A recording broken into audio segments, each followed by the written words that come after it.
ശരിയാണ്. നമ്മൾ ആലോചിച്ചാല് ഈ കൈയൊക്കെ ഒടിഞ്ഞാല് ഒരു എക്സ്റേ എടുത്താല് നമുക്കത് കൃത്യമായി കാണാലോ. അതെ, വളരെ കൃത്യമായിട്ട് കാണാം. അല്ലേ?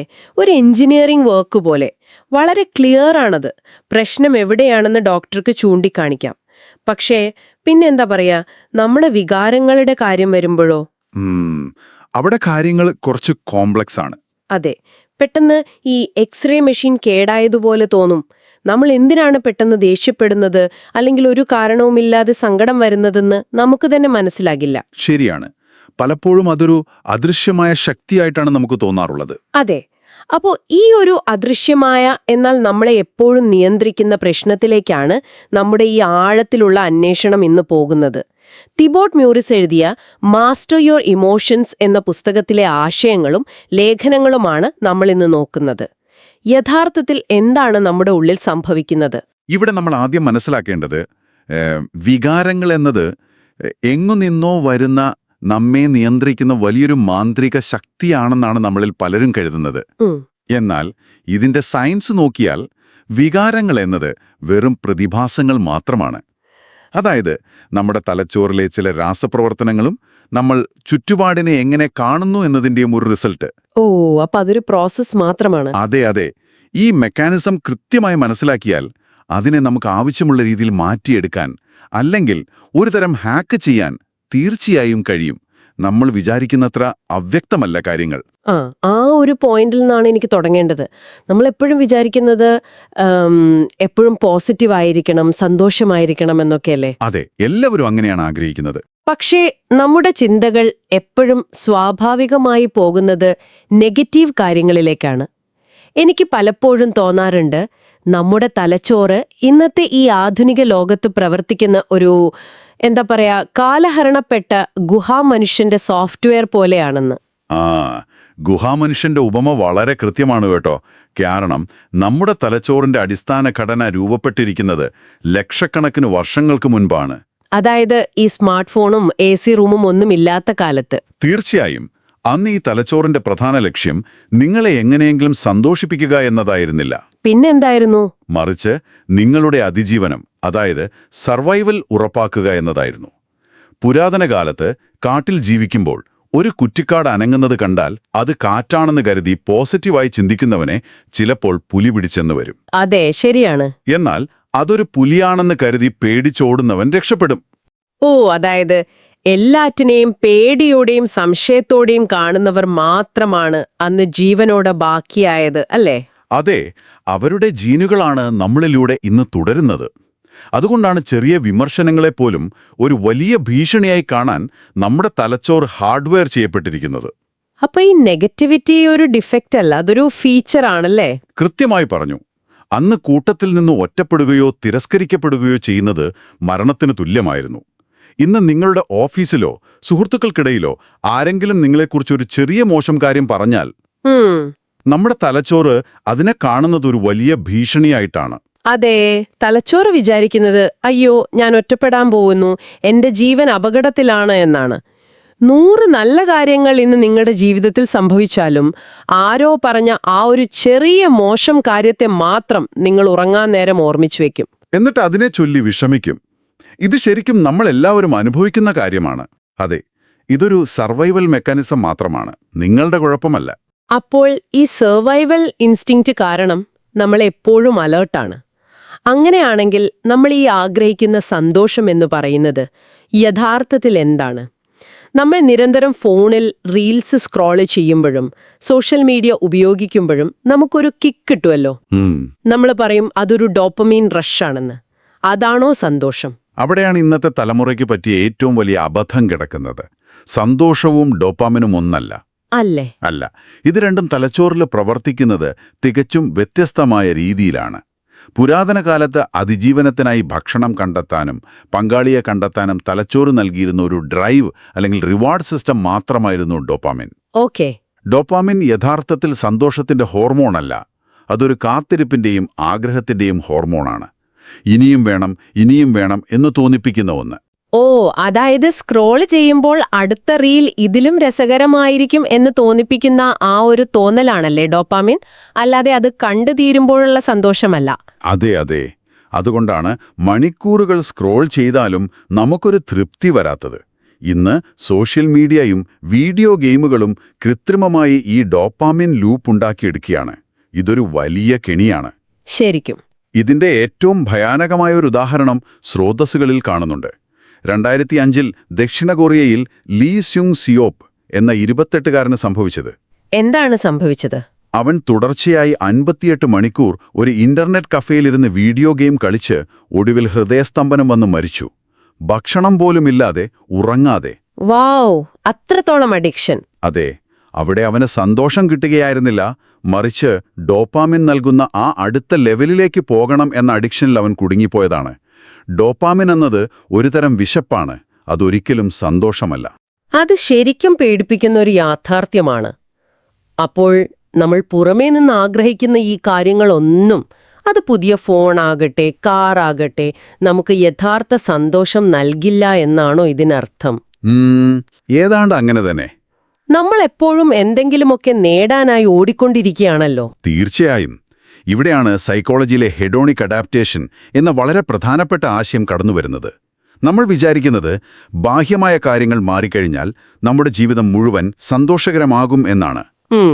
എന്നാൽ സയൻസ് പറയുന്നത് ബാഹ്യമായ കാര്യങ്ങൾ നമ്മുടെ മൊത്തത്തിലുള്ള സന്തോഷത്തെ വെറും 10% മാത്രമേ സ്വാധീനിക്കുന്നുള്ളൂ എന്നാണ്. വെറും 10%? അതെ. 1978 നടന്ന വളരെ പ്രശസ്തമായ ഒരു പഠനമുണ്ട് ഇതിനെക്കുറിച്ച്. ഒരു വലിയ തുക ലോട്ടറി അടിച്ച ആളുകളെയും ഒരു അപകടത്തിൽപ്പെട്ട ശരീരം തളർന്നുപോയ ആളുകളെയും ഗവേഷകർ നിരീക്ഷിച്ചു. ഈ രണ്ടവസ്ഥകളും മനുഷ്യന് സംഭവിക്കാവുന്ന ഏറ്റവും വലിയ 2 എക്സ്ട്രീമുകളാണല്ലോ. ഒന്ന് ഏറ്റവും വലിയ ഭാഗ്യം, മറ്റേത് വലിയ ദുരന്തം. അതെ. അതിശയിപ്പിക്കുന്ന കാര്യം എന്താണെന്നാൽ കൃത്യം 1 വർഷത്തിനു ശേഷം ഈ 2 കൂട്ടരും തങ്ങളുടെ പഴയ മാനസികാവസ്ഥയിലേക്ക്, അതായത് അവർക്ക് മുമ്പുണ്ടായിരുന്ന അതേ സന്തോഷ നിലവാരത്തിലേക്ക് തിരികെ എത്തിയെന്ന് ഗവേഷകർ കണ്ടെത്തി. അതെങ്ങനെ സംഭവിക്കും? ലോട്ടറി അടിച്ചയാൾക്ക് വീണ്ടും സന്തോഷം കുറഞ്ഞോ? അതെ. ലോട്ടറി അടിച്ചയാളുടെ ആവേശം കെട്ടടങ്ങി, അയാളുടെ തലച്ചോറ് ആ പുതിയ സമ്പത്തിനോട് പൊരുത്തപ്പെട്ടു. അതുപോലെ ശരീരം തളർന്നയാളും ആ പുതിയ അവസ്ഥയുമായി പൊരുത്തപ്പെട്ട് തന്റേതായ ചെറിയ സന്തോഷങ്ങൾ കണ്ടെത്താൻ തുടങ്ങി. ഓ, ഹെഡോണിക് അഡാപ്റ്റേഷൻ. അതെ. ഇതിനർത്ഥം പുതിയ കാറോ വലിയ വീടോ ഒന്നും ദീർഘകാലത്തേക്ക് നിങ്ങളെ സന്തോഷിപ്പിക്കില്ല എന്നാണ്. നിങ്ങളുടെ മനസ്സ് എന്തു വന്നാലും പഴയൊരു ബേസ് ലൈനിലേക്ക് തിരികെ പോകും. അപ്പോൾ നമ്മൾ വെറുതെ ഓടിത്തളരുകയാണ്. തലച്ചോറിന്റെ ഈ ഹാർഡ്വെയർ എപ്പോഴും അതിജീവനത്തിനായി നെഗറ്റീവ് കാര്യങ്ങൾ തിരയുന്നു. കൂടാതെ ഡോപ്പമിൻ നമ്മളെ കബളിപ്പിക്കുന്നുവെന്ന് നമ്മൾ മനസ്സിലാക്കി. എന്നാൽ എനിക്ക് തോന്നുന്നത് ഇത് മാത്രവുമല്ല പ്രശ്നമെന്നാണ്. നമ്മളെക്കുറിച്ച് തന്നെയുള്ള ചില ധാരണകൾ, അതായത് നമ്മുടെ ഈഗോ, ഇതും ഈ നെഗറ്റീവ് ചിന്തകളെ വല്ലാതെ ഊട്ടി വളർത്തുന്നില്ലേ? ഈഗോ എന്ന് പറയുമ്പോൾ നമ്മൾ സാധാരണ അഹങ്കാരം എന്നാണല്ലോ ഉദ്ദേശിക്കുന്നത്. നമ്മൾ സാധാരണ ഭാഷയിൽ ഉപയോഗിക്കുന്ന അഹങ്കാരമല്ല ഇവിടെ ഉദ്ദേശിക്കുന്ന ഈഗോ. ഈ പുസ്തകത്തിൽ പറയുന്നതനുസരിച്ച് ഈഗോ എന്നത് പൂർണ്ണമായും ഒരു സ്വയം നിർമ്മിതമായ ഐഡന്റിറ്റിയാണ്. നമ്മൾ നമ്മളെക്കുറിച്ച് ഉണ്ടാക്കി വെച്ചിരിക്കുന്ന ഒരു കഥ. അതെ. ബാഹ്യമായ വസ്തുക്കൾ, നമ്മുടെ ശരീരം, നമ്മുടെ ടൈറ്റിലുകൾ, ബന്ധങ്ങൾ, നമ്മുടെ വിശ്വാസങ്ങൾ എന്നിവയുമായി ഈഗോ നമ്മെ ശക്തമായി അറ്റാച്ച് ചെയ്യിപ്പിക്കുന്നു. ഞാനൊരു വലിയ ഡോക്ടറാണ്, അല്ലെങ്കിൽ ഇതെന്റെ വിലപിടിപ്പുള്ള കാറാണ് എന്നൊക്കെ നമ്മൾ വിശ്വസിക്കും. ഇതൊരു തെറ്റായ സ്വത്വമാണ്. അതായത് നമ്മൾ വാടകയ്ക്കെടുത്ത ഒരു കാറിൽ ആരെങ്കിലും പോറലുണ്ടാക്കിയാൽ നമുക്ക് വലിയ വിഷമം തോന്നില്ല, കാരണം അതിൽ നമ്മുടെ ഈഗോ ഇല്ല. ശരിയാണ്. എന്നാൽ നമ്മുടെ സ്വന്തം കാറിലാണെങ്കിലോ നമ്മളാകെ തകർന്നു പോകും. കാർ ഒന്നു തന്നെയാണ്, പക്ഷേ അവിടെ നമ്മുടെ ഐഡന്റിറ്റി കൂടിച്ചേർന്നിരിക്കുന്നു. വളരെ നല്ലൊരു ഉദാഹരണമാണത്. വസ്തുക്കളിലും മാത്രമല്ല, വ്യക്തികളിലും ഇത് സംഭവിക്കും. ചില മാതാപിതാക്കളെ നിങ്ങൾ കണ്ടിട്ടില്ലേ? അവർക്ക് ചെറുപ്പത്തിൽ നേടാൻ കഴിയാതെ പോയ ആഗ്രഹങ്ങളെല്ലാം സ്വന്തം കുട്ടികളിലൂടെ നേടിയെടുക്കാൻ അവർ ശ്രമിക്കും. അതെ, അത് ധാരാളം കാണാറുണ്ട്. കുട്ടികൾക്ക് എന്തു വേണം, അവരുടെ കഴിവെന്താണ് എന്ന് ചിന്തിക്കാതെ അവരെ നിർബന്ധിക്കും. ഇത് യഥാർത്ഥത്തിൽ സ്നേഹമല്ല, മാതാപിതാക്കളുടെ ഈഗോയുടെ ഒരു പ്രകടനമാണ്. മറ്റുള്ളവരുടെ മുന്നിൽ തങ്ങളുടെ സ്റ്റാറ്റസ് കൂട്ടിക്കാണിക്കാൻ കുട്ടികളെ അവർ അറിയാതെ തന്നെ ഒരു ഉപകരണം മാത്രമായി ഉപയോഗിക്കുകയാണ്. ശരിക്കും നമ്മുടെ പല സങ്കടങ്ങളുടെയും ദേഷ്യത്തിന്റെയും അടിസ്ഥാന കാരണം ഇത്തരം ഈഗോ അറ്റാച്ച്മെന്റുകളാണ്. ആ ഒരു പോയിന്റിൽ നിന്നാണ് ഈ പുസ്തകത്തിലെ ഏറ്റവും രസകരവും എന്നാൽ കുറച്ച് കൺഫ്യൂസിംഗ് ആവുന്നതുമായ ഒരു ചിന്ത വരുന്നത്. ഏത് ചിന്തയാണ്? നമ്മൾ അനുഭവിക്കുന്ന ഈ മാനസിക വേദനകളിൽ ഭൂരിഭാഗവും നമ്മൾ തന്നെ സൃഷ്ടിക്കുന്നതാണെന്നും പ്രശ്നങ്ങൾ യഥാർത്ഥത്തിൽ നിലനില്ല എന്നും ഒക്കെ പറയുന്നത് കേട്ടു. ഒരു പ്രശ്നത്തിന് നാം ശ്രദ്ധ നൽകുമ്പോൾ മാത്രമാണ് അത് നിലനിൽക്കുന്നത് എന്ന്. എനിക്കിതിൽ വലിയൊരു സംശയമുണ്ട് കേട്ടോ. ചോദിക്കൂ. സാമ്പത്തിക ബുദ്ധിമുട്ടുകളോ ഗുരുതരമായ രോഗങ്ങളോ ഒക്കെ അനുഭവിക്കുന്ന ഒരാളോട് പോയി പ്രശ്നങ്ങൾ നിങ്ങളുടെ മനസ്സിൽ മാത്രമാണ് എന്ന് പറയുന്നത് അല്പം അപ്രായോഗികമല്ലേ? അതൊരു വലിയ യാഥാർത്ഥ്യമല്ലേ? അതൊരു വളരെ സ്വാഭാവികമായ ചോദ്യമാണ്. എന്നാൽ ഇവിടെ നമ്മൾ രണ്ട് കാര്യങ്ങളെ തമ്മിൽ വേർതിരിച്ച് കാണണം. പെയിൻ അഥവാ വേദന, പിന്നെ സഫറിംഗ് അഥവാ മാനസിക സംഘർഷം. ഓക്കെ. രോഗമോ സാമ്പത്തിക ബുദ്ധിമുട്ടോ തീർച്ചയായും ഒരു യാഥാർത്ഥ്യമാണ്. അത് ഫിസിക്കലായി വേദന നൽകുന്നതുമാണ്. എന്നാൽ ആ അവസ്ഥയെക്കുറിച്ച് അമിതമായി ചിന്തിച്ചുണ്ടാക്കുന്ന സഫറിംഗ് പൂർണ്ണമായും നമ്മുടെ സൃഷ്ടിയാണ്. അതായത് ഓവർ തിങ്കിങ്. അതെ. ശാരീരിക വേദന യാഥാർത്ഥ്യമാണെങ്കിലും അയ്യോ നാളെ എന്ത് സംഭവിക്കും, എനിക്ക് തന്നെ എന്തിനിത് വന്നു, മറ്റുള്ളവരെന്ത് വിചാരിക്കും എന്നൊക്കെയുള്ള വേവലാതികൾ നമ്മൾ സ്വയം തിരഞ്ഞെടുക്കുന്നതാണ്. ഓ, ഞാൻ മനസ്സിലാക്കുന്നത് ഇതാണ്. പ്രശ്നങ്ങൾ എന്നു നാം വിളിക്കുന്നവ എപ്പോഴും കഴിഞ്ഞുപോയ ഭൂതകാലത്തിലോ അല്ലെങ്കിൽ വരാനിരിക്കുന്ന ഭാവിയിലോ ആണ് നിലനിൽക്കുന്നത്. ഈ നിമിഷത്തിൽ, അതായത് ഈ സെക്കൻഡിൽ യഥാർത്ഥത്തിൽ ഒരു മാനസിക പ്രശ്നവുമില്ല. അതെ, കൃത്യമായി പറഞ്ഞു. ഒരു കടമുണ്ടെങ്കിൽ അതിനെക്കുറിച്ച് ഓർത്ത് നാളെയെക്കുറിച്ച് പേടിക്കുമ്പോഴാണ് അത് പ്രശ്നമാകുന്നത്. അതെ, ഈ നിമിഷത്തിൽ എപ്പോഴും ഒരു ആക്ഷൻ മാത്രമേ ഉള്ളൂ. ഒന്നുകിൽ ആ പ്രശ്നം പരിഹരിക്കാൻ എന്തെങ്കിലും ചെയ്യുക, അല്ലെങ്കിൽ അത് അംഗീകരിക്കുക. അതിനപ്പുറമുള്ള മാനസിക വേദനയാണ് നമ്മൾ ഈഗോയിലൂടെയും അമിതചിന്തയിലൂടെയും സൃഷ്ടിക്കുന്നത്. വേദന സ്വാഭാവികമാണ്, എന്നാൽ സഫറിംഗ് ഒരു ചോയ്സാണ്. അത് വളരെ പവർഫുള്ളായ ഒരു തിരിച്ചറിവാണ്. അപ്പോൾ ഈഗോ എങ്ങനെയാണ് പ്രശ്നങ്ങൾ സൃഷ്ടിക്കുന്നതെന്ന് നാം കണ്ടു. എന്നാൽ ഈ വികാരങ്ങൾ, പ്രത്യേകിച്ച് ദേഷ്യവും സങ്കടവുമൊക്കെ കൃത്യമായി എങ്ങനെയാണ് നമ്മുടെ ഉള്ളിലെ രൂപപ്പെടുന്നത്? അത് പെട്ടെന്ന് ആകാശത്തുനിന്ന് വീഴുന്ന ഒന്നല്ലല്ലോ. ഇതിനൊരു സയന്റിഫിക് ഫോർമുല തന്നെ ഉണ്ടെന്ന് പുസ്തകം പറയുന്നുണ്ടല്ലോ. അതെ, വികാരങ്ങൾ രൂപപ്പെടുന്നതിന്റെ ലളിതമായ ഒരു ഫോർമുലയുണ്ട്.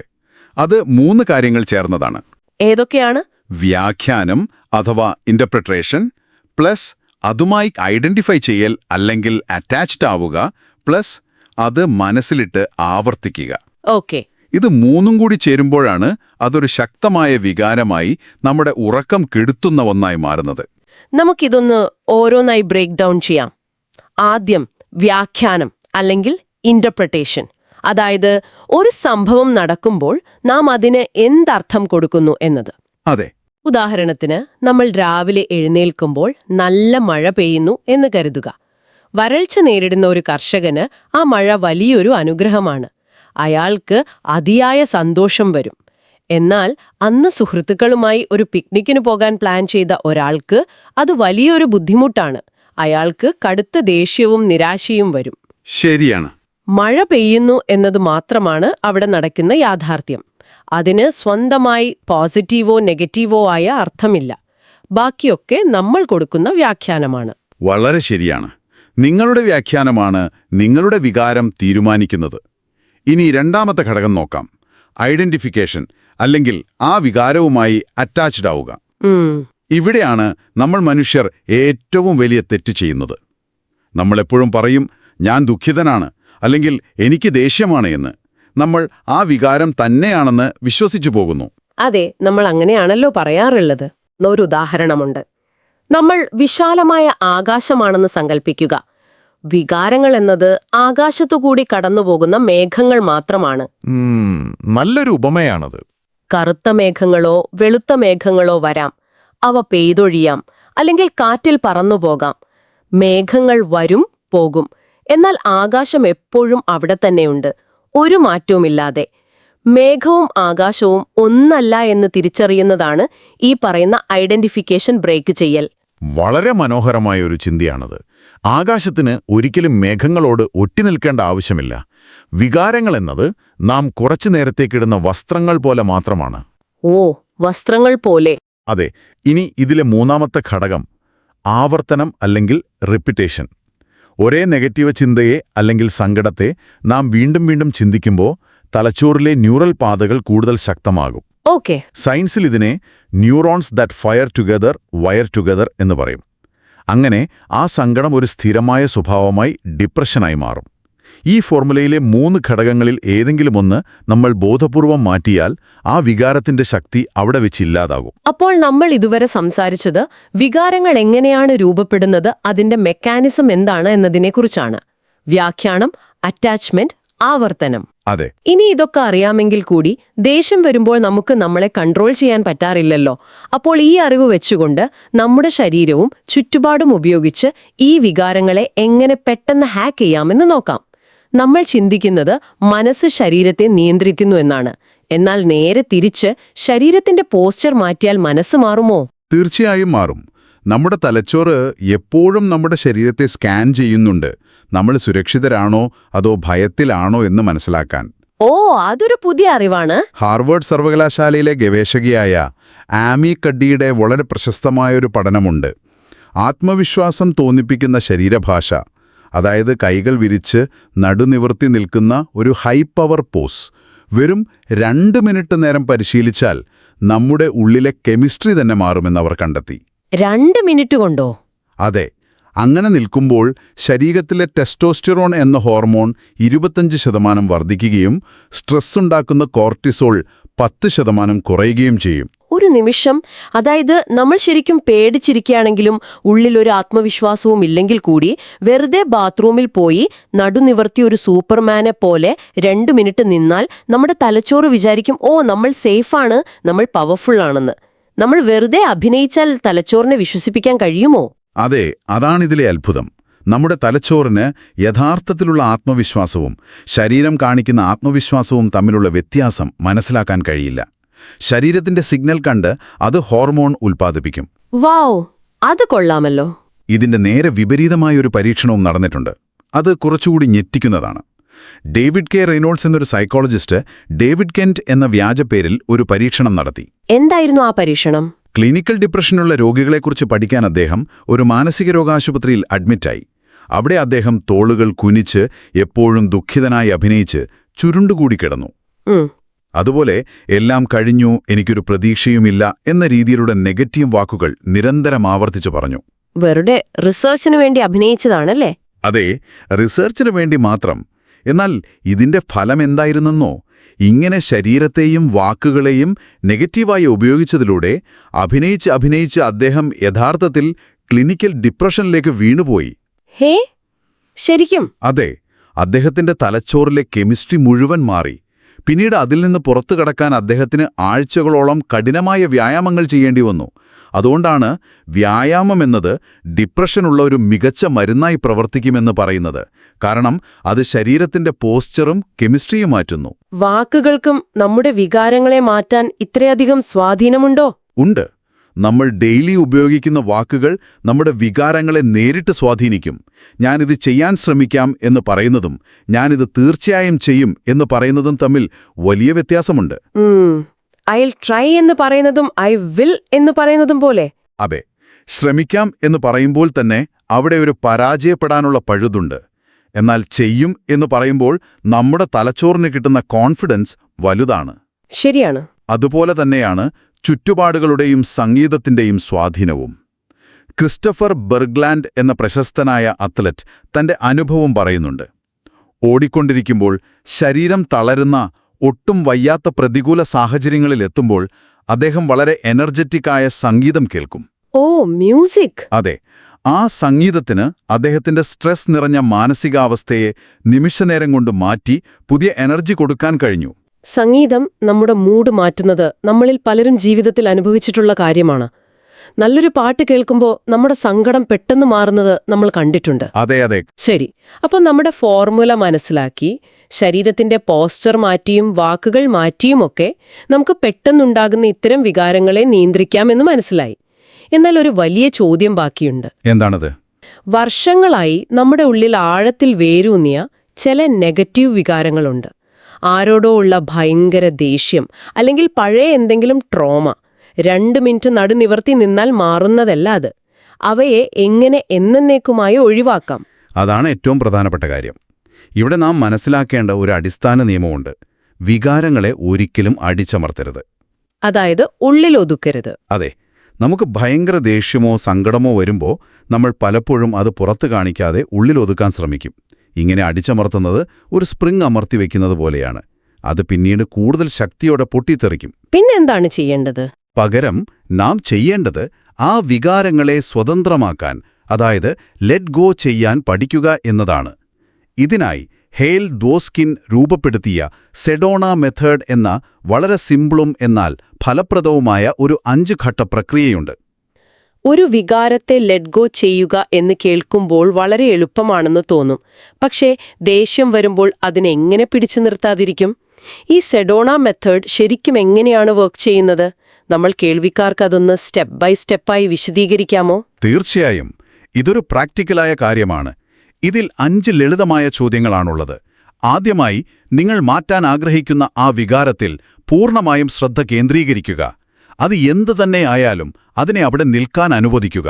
ഓക്കെ, അതിൽ നിന്ന് ഒഴിച്ചോടരുത്. അതെ.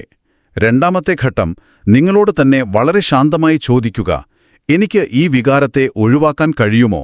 അതായത് could I let this feeling go? മൂന്നാമതായി വീണ്ടും ചോദിക്കുക, ഞാൻ ഇത് ഒഴിവാക്കുമോ അഥവാ വുഡ് ഐ? ഇതിനുള്ള ഉത്തരം നിങ്ങൾക്ക് അതെ എന്നോ അല്ല എന്നോ പറയാം. അത് കുഴപ്പമില്ല, കാരണം നമ്മളോട് സത്യസന്ധത പുലർത്തുകയാണിവിടെ. ശരി. നാലാമത്തെ ഘട്ടം, സ്വയം ചോദിക്കുക, എപ്പോൾ അഥവാ വെൻ.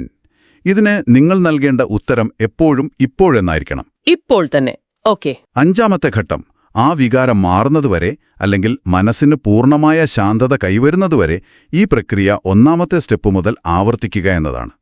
ഞാനൊന്ന് ഇകപ്പെടുകയാണ്. ഇത് കേൾക്കുമ്പോൾ വളരെ ലളിതമാണെന്ന് തോന്നുന്നുണ്ട്. വെറുതെ കുറച്ച് ചോദ്യങ്ങൾ നമ്മളോട് തന്നെ ചോദിച്ചാൽ വർഷങ്ങളായുള്ള ദേഷ്യമോ സങ്കടമോ മാറുമോ? ഇതൊരു തരം മാജിക് പോലെയാണ് എനിക്ക് തോന്നുന്നത്. എനിക്കിതിൽ ചെറിയൊരു സംശയമുണ്ട്. നിങ്ങളുടെ ആ സംശയം വളരെ സ്വാഭാവികമാണ്. ആർക്കും അങ്ങനെ തോന്നും. എന്നാൽ ഇത് പ്രവർത്തിക്കുന്നത് ആ ചോദ്യങ്ങളുടെ മാന്ത്രികത കൊണ്ടല്ല, മറിച്ച് ഇതിനു പിന്നിലെ മെക്കാനിസം വേറെയാണ്. എന്താണത്? നമ്മൾ നേരത്തെ പറഞ്ഞില്ലേ, വികാരങ്ങളും നമ്മളും തമ്മിലുള്ള ആ ഒരു അറ്റാച്ച്മെന്റ് അല്ലെങ്കിൽ ഐഡന്റിഫിക്കേഷൻ. ഓരോ തവണ നിങ്ങൾ ഈ ചോദ്യം ചോദിക്കുമ്പോഴും നിങ്ങൾ ആ വികാരത്തിൽ നിന്ന് ഒരുപടി പുറകിലേക്ക് മാറി നിന്നതിനെ നോക്കുകയാണ്. ഡിറ്റാച്ച്മെന്റ് സംഭവിക്കുന്നു. അതെ. അപ്പോൾ നാം ഒരു കാര്യം തിരിച്ചറിയുന്നുണ്ട്, ഈ വികാരം ഞാനല്ല, ഇതൊരു ബാഹ്യമായ സംഭവമാണെന്ന്. ആ നിമിഷം വികാരവും നിങ്ങളും തമ്മിലുള്ള ആ ബന്ധം, ആ ഗ്രിപ്പ് മുറിയുകയാണ്. നാം ആ വികാരങ്ങളല്ല എന്ന് നാം ആ നിമിഷത്തിൽ തിരിച്ചറിയുന്നതാണ് ഇതിന്റെ യഥാർത്ഥ സയൻസ്. അത് മനസ്സിലാക്കുമ്പോൾ എത്ര വലിയ വികാരത്തിനും നമ്മുടെ മേലുള്ള നിയന്ത്രണം പൂർണ്ണമായി നഷ്ടപ്പെടും. ഇപ്പോഴെനിക്കത് ക്ലിയറായി. നമ്മൾ നേരത്തെ പറഞ്ഞുകൊണ്ടിരുന്ന ആകാശത്തിന്റെയും മേഘത്തിന്റെയും ഉദാഹരണം പോലെ തന്നെ. സങ്കടമെന്ന കറുത്ത മേഘം വരുമ്പോൾ നമ്മൾ അതിൽ പെട്ടുപോകുന്നു. അതെ. എന്നാൽ ഈ ചോദ്യങ്ങൾ ചോദിക്കുന്നതിലൂടെ നമ്മൾ മേഘമല്ല, മറിച്ച് ആകാശമാണെന്നും ആ നിമിഷം തിരിച്ചറിയുന്നു. അപ്പോൾ മേഘത്തിന് അതിൻ്റേതായ വഴിക്ക് പോകാൻ കഴിയും. വളരെ മികച്ചൊരു ആശയമാണത്. ശരിയാണ്. അപ്പോൾ നമ്മൾ ഈ ആഴത്തിലുള്ള അന്വേഷണത്തിന്റെ അവസാന ഘട്ടത്തിലേക്ക് കടക്കുകയാണ്. നമ്മൾ ഇന്ന് ശരിക്കും ഒരുപാട് കാര്യങ്ങൾ ബ്രേക്ക് ഡൗൺ ചെയ്തു. നമ്മുടെ തലച്ചോറ് എപ്പോഴും അതിജീവനത്തിനായി നെഗറ്റീവ് കാര്യങ്ങൾ തിരയുന്ന ഒരു പഴയ ഹാർഡ്വെയർ ആണെന്നും ഫോണിൽ നിന്ന് കിട്ടുന്ന ഡോപ്പമീൻ എന്നത് വെറും വിശപ്പാണെന്നും യഥാർത്ഥ സന്തോഷമല്ലെന്നും നമ്മൾ മനസ്സിലാക്കി. കൂടാതെ നമ്മുടെ ഈഗോ, അതായത് ഐഡന്റിറ്റി, എങ്ങനെയാണ് ഇല്ലാത്ത പ്രശ്നങ്ങൾ ഭാവിയിലും ഭൂതകാലത്തിലുമായി ഉണ്ടാക്കുന്നതെന്നും കണ്ടു. അതെ. ഒപ്പം നമ്മൾ ആ വികാരങ്ങളുടെ ഫോർമുലയും ചർച്ച ചെയ്തു. വ്യാഖ്യാനവും അറ്റാച്ച്മെന്റും ആവർത്തനവും. പിന്നെ ശരീരഭാഷ കൊണ്ടും വാക്കുകൾ കൊണ്ടും എങ്ങനെ ഹോർമോണുകളെ വരെ സ്വാധീനിക്കാമെന്നും നാം കണ്ടു. ഒടുവിൽ സെഡോണ മെത്തേഡിലെ ആ ചോദ്യങ്ങളിലൂടെ വികാരങ്ങളെ എങ്ങനെ എന്നേക്കുമായി സ്വതന്ത്രമാക്കാമെന്നും നാം മനസ്സിലാക്കി. ഇവയെല്ലാം കേവലം തിയറികളല്ല, നിത്യജീവിതത്തിൽ ഏത് നിമിഷവും കൃത്യമായി പ്രയോജനപ്പെടുത്താൻ കഴിയുന്ന ടൂളുകളാണ്. തീർച്ചയായും. ഈ അറിവുകൾ കേൾക്കുന്ന ഓരോരുത്തർക്കും അവരുടെ ജീവിതത്തിൽ വലിയൊരു ആശ്വാസം നൽകുമെന്ന് ഞാൻ വിശ്വസിക്കുന്നു. ഓരോ തവണ ദേഷ്യമോ നിരാശയോ വരുമ്പോഴും അതൊരു വസ്ത്രം മാത്രമാണെന്നും എനിക്കത് ആവശ്യമില്ലെങ്കിൽ അഴിച്ചുവെക്കാമെന്നും ഓർക്കുന്നത് തന്നെ എത്ര വലിയൊരു സ്വാതന്ത്ര്യമാണ്. ഈയൊരു സ്വാതന്ത്ര്യത്തെക്കുറിച്ച് പറയുമ്പോൾ സ്രോതസ്സുകളിൽ നേരിട്ട് പറയാത്ത, എന്നാൽ നാം ഇന്നു നടത്തിയ യാത്രയുടെ അടിസ്ഥാനത്തിൽ നിങ്ങൾക്കെല്ലാവർക്കും ചിന്തിക്കാൻ കഴിയുന്ന വളരെ പവർഫുള്ളായ ഒരു ചോദ്യം ഞാൻ ചോദിക്കാൻ ആഗ്രഹിക്കുകയാണ്. പറയൂ. നമ്മൾ സംസാരിച്ചു നമ്മുടെ വികാരങ്ങൾ കേവലം വസ്ത്രങ്ങൾ മാത്രമാണെന്നും ആകാശത്തെ മേഘങ്ങൾ പോലെ അവ വന്നും പോയും ഇരിക്കുമെന്നും. അങ്ങനെയാണെങ്കിൽ ആ വികാരങ്ങളെല്ലാം മാറ്റിവെച്ചാൽ ബാക്കിയാകുന്ന യഥാർത്ഥ നിങ്ങളാരാണ്? ഓ. നമ്മൾ തുടക്കത്തിൽ പറഞ്ഞ ആ എക്സ്റേ മെഷീനിലൂടെ നോക്കുമ്പോൾ അവിടെ നിങ്ങളുടെ സന്തോഷവുമില്ല, നിങ്ങളുടെ സങ്കടവുമില്ല, ഭയവുമില്ല, ദേഷ്യവുമില്ലെങ്കിൽ പിന്നെ നിങ്ങളുടെ യഥാർത്ഥ ഓതന്റിക്കായ വ്യക്തിത്വം എന്താണ്? ഇതൊരു പക്ഷേ മറ്റാർക്കും പറഞ്ഞു തരാൻ കഴിയില്ല. ഓരോരുത്തരും അവനവന്റെ ഉള്ളിലേക്ക് നോക്കി സ്വയം കണ്ടെത്തേണ്ട ഒരു ഉത്തരമാണ്. അതൊരു ഗംഭീരമായ ചോദ്യമാണ് കേട്ടോ. വികാരങ്ങൾക്കപ്പുറമുള്ള യഥാർത്ഥ നമ്മൾ ആരാണ് എന്ന ആ ഒരു അന്വേഷണം ഒരുപക്ഷെ ജീവിതത്തിലെ ഏറ്റവും വലിയ യാത്രയായിരിക്കും. ആ ഒരു അന്വേഷണവും ചിന്തയും നിങ്ങൾക്ക് വിട്ടുതന്നുകൊണ്ട് ഇന്നത്തെ ഈ ആഴത്തിലുള്ള വിശകലനം നമ്മളിവിടെ പൂർണ്ണമാക്കുകയാണ്. വീണ്ടും കാണാം.